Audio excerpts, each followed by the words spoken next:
நாட்டிய பேரொளி பத்மினி, லலிதா, ராகினி ஆகியோர் சுகுமாரியின் சொந்த அத்தை மகள்கள் ஆவார்.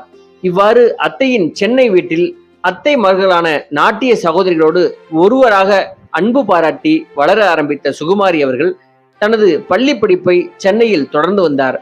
அந்த வகையில் பள்ளி படிப்புடன் நாட்டியத்தையும் முறைப்படி கற்று வந்த சுகுமாரி அவர்கள் 1951 ஏவிஎம் புரொடக்ஷன்ஸ் தயாரிப்பில் பா. நீலகண்டன் இயக்கத்தில் பேரறிஞர் அண்ணாவின் கதை வசனத்தில் KR ராமசாமி அத்தை மகள் லலிதா நடிப்பில் வெளியான ஓர் இரவு என்ற திரைப்படத்தின் படப்பிடிப்பை காண சென்றிருக்கிறார்.